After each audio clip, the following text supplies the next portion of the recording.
porque frena VAX y VAC. Frena la liberación del citocromo C. ¿Alguna consulta sobre esta vía? Ya. Tenemos... Alguien me había preguntado sobre este caso, si es que necesariamente el bloqueo por las proteínas solo BH3 era permanente. Y no, no necesariamente es permanente. Lo que ocurre acá, recordemos que las proteínas BAD es una solo BH3 que secuestra a BCL2, ¿ya? Y por ende se incurre en apoptosis, porque sí se permite la oligomerización de VAX y VAC. Pero lo que pasa acá es que un factor de supervivencia se une a su receptor y activa... A ver, ojalá sea eso.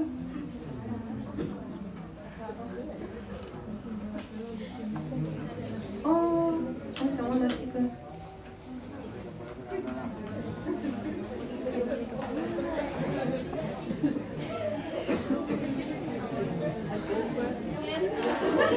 Ya, hemos vuelto.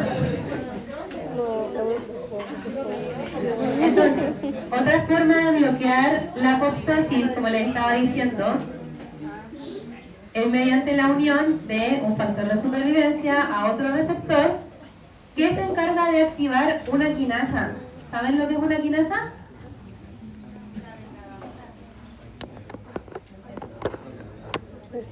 Sí, las quinasas fosforilan, como dice su compañera. Entonces, una quinasa es una enzima específica que puede fosforilar otras estructuras. Puede ser una quinasa de lípidos, puede ser una quinasa de proteínas. ¿Ya? En este caso estamos viendo una quinasa específica para proteínas, es decir, posee actividad enzimática que le permite fosforilar a otras proteínas. Esta quinasa se activa y lo que hace es interactuar con la proteína solo BH3, que es VAS, que tiene secuestrado a BCL2. Entonces la quinasa interfiere en esta interacción fosforilando a VAC y dejándolo inactivo. Es decir, inactiva a la proteína solo BH3 que se encontraba secuestrando a BCL2. Entonces BCL2 es liberado y está activo y puede por ende bloquear la oligomerización de VAX y VAC en la membrana mitocondrial externa. Ya. Recordemos que VAD es una de las proteínas solo BH3 que se encargan de bloquear a BCL2 y a BCLXL. ¿Ya? Entonces acá está bloqueado. Pero la quinasa, que se activa por el factor de supervivencia, va a interactuar con VAD y la va a fosforilar. Y cuando la fosforila, VAD queda bloqueado. Ya no puede secuestrar a BCL2. Hay un impedimento físico para seguir secuestrando a BCL2, entonces BCL2 se va a liberar. Es como que intercambiaran en simples términos el fosfato por BCL2. BCL2 va a ser liberada y va a poder bloquear la apoptosis. ¿Se entiende ahí? ¿No? Súper. ¿Alguna otra consulta? Ya. Y esta vía 3 es un poco más específica porque HIF es una proteína específica de un tipo de mosca. Pero es similar. Se activa una quinasa. Esa quinasa evita el bloqueo de las proteínas IAP. HIF es una proteína que bloquea a IAP, pero cuando se fosforila ya no puede inactivar a las IAP. Recordemos que las IAP son las que se unen a las caspasas. Entonces, como este bloqueo se bloquea al mismo tiempo, la apoptosis se bloquea nuevamente.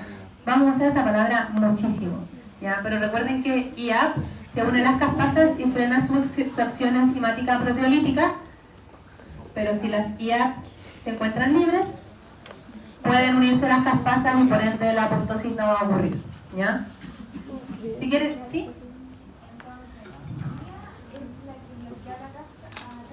IAP, sí, se unen a las caspasas y las bloquean. Exacto. Sí. ¿En esta? Ah, ok. Ya. VAD es una proteína solo BH3. ¿Ya? O sea, es un grupo de proteínas proapoptóticas. ¿Ya? La función de las BH3 es secuestrar, es decir, bloquear a las proteínas BCL2. Entonces en este caso aquí está el secuestro activo. Pero un factor de supervivencia puede activar una quinasa que se encarga de fosforilar a BAF. Es decir, es como si hubiera un intercambio de rehenes más o menos esta cosa, porque BAF está secuestrando a BCL2, pero la quinasa fosforila a BAF y cambia este grupo fosfato por la proteína BCL2. Entonces esta fosforilación mediada por la quinasa permite la liberación de BCL2 y BCL2, si recordamos, se encarga de bloquear la apoptosis porque bloquea la oligomerización de BAF y BAC. ¿Se entiende o vamos mal? O más o menos. Es importante que si es que ustedes ven estas imágenes puedan reconocer por qué se está bloqueando la apoptosis. Entonces para ello es importante que recuerden la función de las proteínas.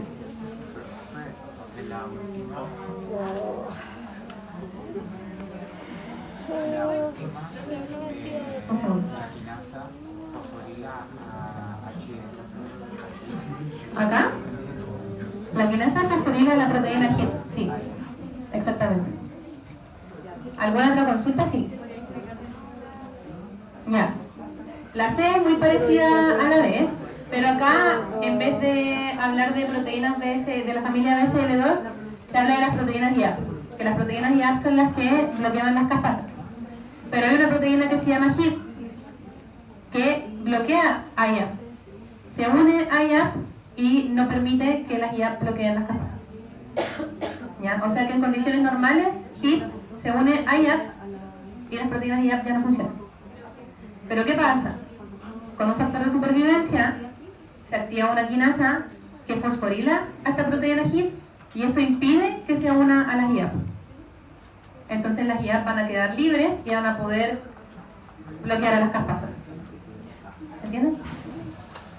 Bien. Seguimos entonces. No queda mucho PPT, así que ya vamos terminando. Lo que tenemos acá... ¿tiene una duda? Ya. ¿Alguien sabe cómo se interpreta esta imagen? ¿Qué significan los más y los menos?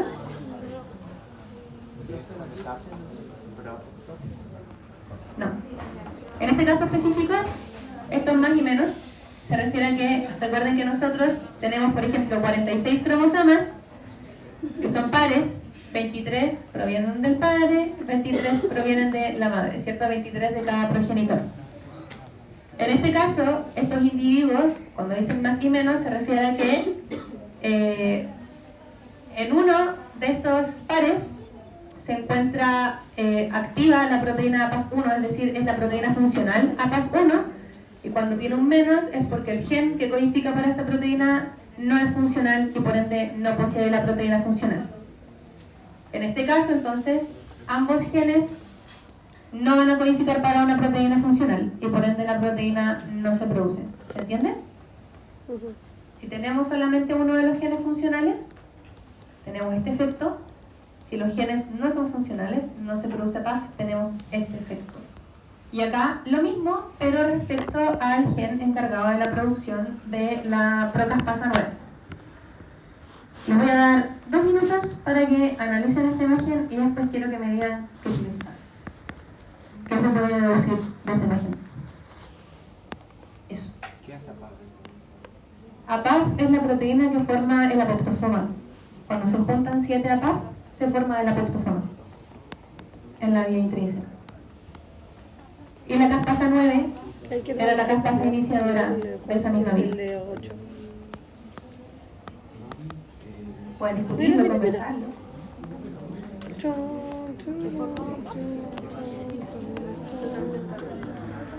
Sí, me enfermé. Yo solo quiero que sea el próximo día. ¿Quiere que vaya? O sea, no, pues dije próximo sábado ya. Quizá el próximo miércoles.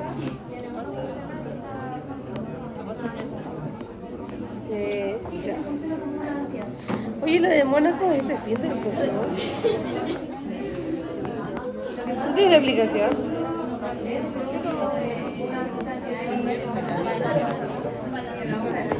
tema de la quimera. No creo que no sea de que se lo algo que yo no puedo manejar.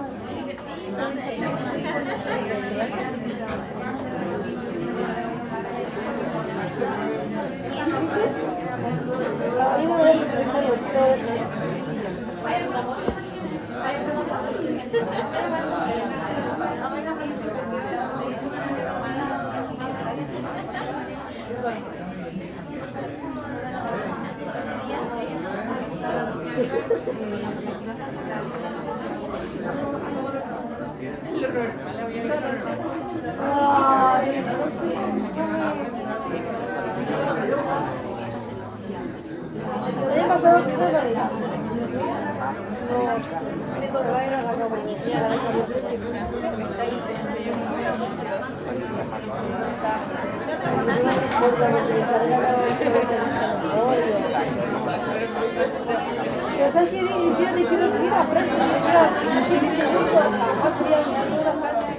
y ese análisis no importa, no va a bajar de seguro, también se tocan dos.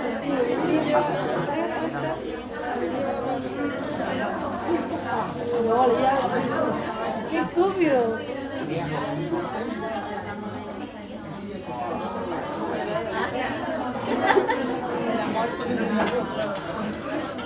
Que termine. Ella es la más triste de eso. Sí, te va a dormir. ¿Por qué? ¿Te cae mal?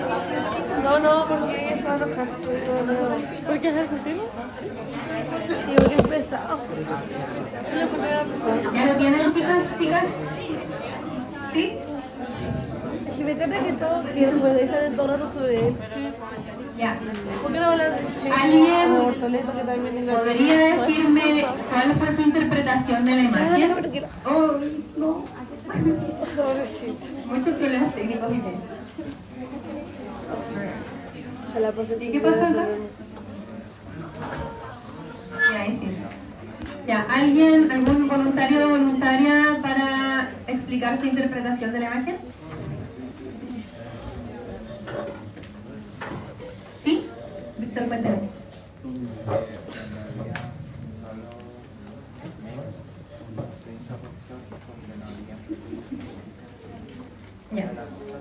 Ya, el compañero nos dice que respecto a la primera imagen, para el caso que tiene menos, no se formó. No se hizo apoptosis por falta de APAF. Claro, entonces ya, esa interpretación, ¿están de acuerdo con eso? Ya, entonces claro, no hay genes que me permitan codificar para una proteína APAF funcional, y eso me habla de que la remoción del tejido interdigital dependía estrictamente de la apoptosis por la vía intrínseca. Acá no se activó y por ende vemos que no hay un modelamiento adecuado de los dedos y se atribuye directamente a esto. ¿Pero qué pasa en esta imagen? ¿Cuál fue la interpretación de esta imagen? Ya, entonces en el caso menos no hay proteínas iniciadoras, no hay caspasas iniciadoras.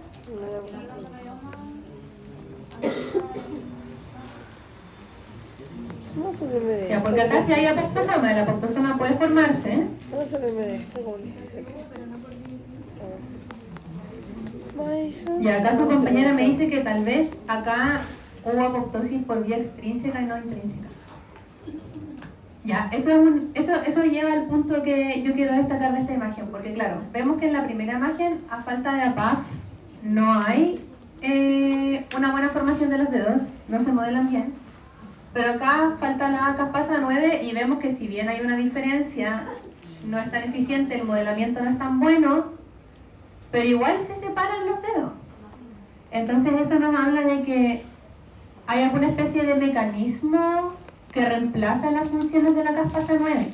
No sé si necesariamente se puede reemplazar con vía extrínseca, porque si ese fuera el caso, la falta de APAF no sería tan determinante, porque APAF es de la vía intrínseca, y si es que esto se pudiera hacer por vía intrínseca, tal vez sí veríamos que los dedos se ven más formados. Pero esto nos habla específicamente de que puede que hayan mecanismos de la vía intrínseca que reemplacen la acción de la caspasa 9. Puede ser que haya otra caspasa que la reemplaza. Yo les digo esto en forma interrogante porque esto se está estudiando activamente. Hay varias cosas que todavía no se saben respecto a la forma más, efectiva de activar a las caspasas, funciones del apoptosoma que todavía son desconocidas.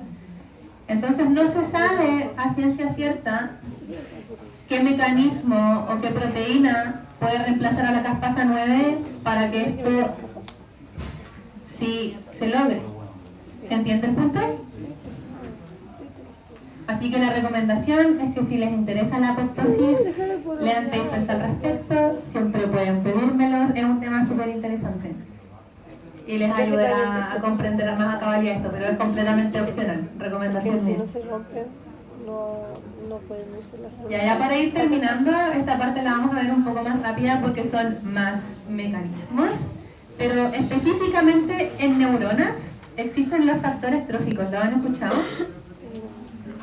Los factores tróficos son nuevamente factores de supervivencia que le indican a la célula como no hagas apoptosis, vamos a bloquearla porque todavía tiene utilidad a nivel del organismo. Entonces acá ven un poco de lo que hablábamos de que cuando el factor trófico se une a su receptor, se activan quinasas, las quinasas permiten el secuestro, en este caso de BAC, que recordemos que era una proteína solo BH3, y esto permite que las proteínas BCL2 y BCLXL, que son las que están acá, bloqueen a BAC y BAC, y por ende el citocromo C no se libera desde el espacio intermembrano. ¿Ya? Es lo mismo que vimos antes, pero aplicado con factores tróficos en neuronas. ¿Ya? Así que esto se los dejo para que lo puedan revisar en detalle, pero ¿se dan cuenta de que es lo que ya vimos? Solamente los dibujos son un poco diferentes, pero estos son quinasas, aquí ocurre la fosforilación, va de la proteína BH3, acá está PAF, las proteínas BCL2, BCLXL y BAX y BAC en la membrana externa de la mitocondria. Hablando en el caso específico de las neuronas, esto se relaciona a lo que yo les mencionaba de que la apoptosis, si es que sucede o no sucede, depende de un balance entre todas las señales que la célula recibe. Y esta es una clara representación de todas las señales a las que está sometida una neurona. Hay un montón de procesos sucediendo al mismo tiempo. Acá tienen, por ejemplo, BDNF, que es un factor de supervivencia, que va a promover, por ejemplo, que se generen proteínas que van a bloquear la apoptosis. Acá, por ejemplo, tienen estrés, que estrés puede ser un montón de cosas, pueden ser especies reactivas de oxígeno, puede ser un estrés mecánico, que puede activar la supervivencia o bien puede activar vías de apoptosis. Siempre va a depender de las cantidades. Un estrés en exceso, por supuesto que va a promover la apoptosis, pero un estrés leve puede ser que indique a la célula que tiene que producir más proteínas que apuntan a su supervivencia. Entonces, como yo les digo, es un balance. Acá, por ejemplo, ven el ingreso de calcio a la mitocondria. El calcio, por supuesto, en las neuronas es sumamente necesario para la transmisión de señales, pero un exceso de calcio en el citosol y especialmente una incorporación de calcio excesivo en la mitocondria puede generar daño mitocondrial y eso también puede hacer que se active. ¿Cuál de las vías? ¿Cuál de las vías se relaciona a la mitocondria? La vía intrínseca, ¿ya? O sea, si es que entra mucho calcio en la mitocondria, va a ocurrir un daño y se va a desencadenar la vía intrínseca. Aquí también se ven proteínas A-beta. ¿Alguien las conoce? ¿Beta-amiloide? Son proteínas que están asociadas al Alzheimer y que tienen múltiples efectos sobre las neuronas, como alterar el flujo de calcio, alterar la sinapsis, etc. Entonces, si estas proteínas se encuentran en exceso, también pueden promover que la célula incurra en apoptosis. ¿Ya? En apoptosis que, pensando en la patología del Alzheimer, no tiene un propósito positivo, sino que es degenerativo, ¿cierto? Entonces se puede generar apoptosis que no es deseable, digamos, para el organismo, pero como estamos hablando de una patología, la célula incurre en apoptosis cuando no debe y eso genera la degeneración, digamos, del tejido neuronal. ¿Se entiende? No tienen que aprenderse este esquema en ningún caso, es solamente para ejemplificar que la apoptosis es un balance entre todas estas señales. Puede que la célula sobreviva, puede que no, va a depender de cuál de estas señales es más fuerte, ¿ya? Lo mismo acá. Acá se ve a nivel membrana plasmática y sus receptores qué cosas pueden pasar dentro de la célula que promuevan la apoptosis. Tenemos receptores de muerte, esta es la activación de la vía extrínseca que la vimos, está el receptor de FAS y FAS que se unen y desencadenan a las caspasas 8 con las ejecutoras que son caspasas 3, esos procesos pueden ser bloqueados. ¿Qué más? Recuerden que el retículo endoplasmático liso es un reservorio de calcio y frente a ciertas señales se puede aumentar el flujo de calcio que se libera desde el retículo endoplasmático liso y como mencionamos anteriormente, si eso llega a la mitocondria, el daño mitocondrial va a promover la vía intrínseca de la apoptosis, ¿ya? Esto nuevamente es un esquema que ejemplifica las cosas que pueden pasar frente a distintas señales. Aquí también salen las especies reactivas de oxígeno. Si es que la célula está expuesta a muchas especies reactivas de oxígeno, que son altamente reactivas e inestabilizan estructuras, puede pasar que se bloqueen las bombas, ¿cierto? Sodio-potasio, puede ocurrir un bloqueo de los canales, y eso también va a hacer que la célula aumente la cantidad de señales que está recibiendo para incurrir en apoptosis. Es decir, promueve también la apoptosis. Y ahora sí, estamos terminando. Aquí tienen un ejemplo de las diferencias entre la apoptosis y necrosis. Voy a pasarme a la siguiente porque es muy parecida y está en español.